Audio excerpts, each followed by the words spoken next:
All right. So this is example 4, and there's a couple of things about this example.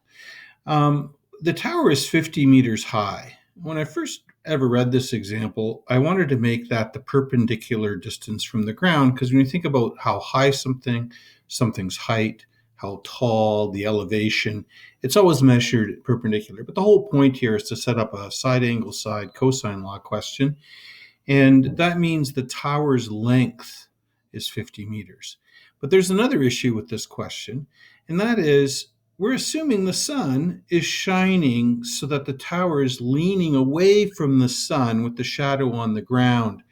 Well, is that the only way the sun shines? Well, the tower isn't going to change which way it's leaning, and the sun changes where it is all day long. So maybe we should have, and I'm going to do an alternate sketch here. Maybe the sun is shining the other way. So let's just see. Here's my perpendicular, and there's my ground. And maybe the the tower's leaning like we had it up there, but this time the sun is shining, you know, this way, with the sun over here instead. And then this angle, right, this is our 90, this is our 70, then this is 97. The tower is still 50 meters. The shadow is still 85 meters. How long is the distance from the tip of the tower to the edge of the shadow? Okay, so pause the video, work this alternative out, and then see what you get. All right, so d squared is equal to 50 squared. I hope you pause the video. Pause it.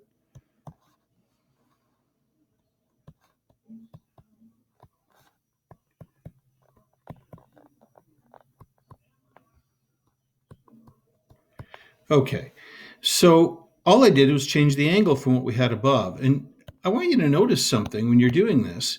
You go through to calculate it. When you did COSA 83 in your calculator, you would have had 0.12, and I'm rounding a little bit here, 19. And here it becomes negative 0.1219. And so the d squared for this way of doing it is this, and then D I get here is 103.7 meters. So what does that mean? That means, given the information in the question, even assuming that the 50 meters is the length of the tower, not its actual, height measured perpendicular, the distance is somewhere between this, because maybe the sun keeps moving its position. The distance from the tip of the tower to the edge of the shadow is between those two answers. There are two possible interpretations here, I believe. Anyways, I hope you like that. That's it.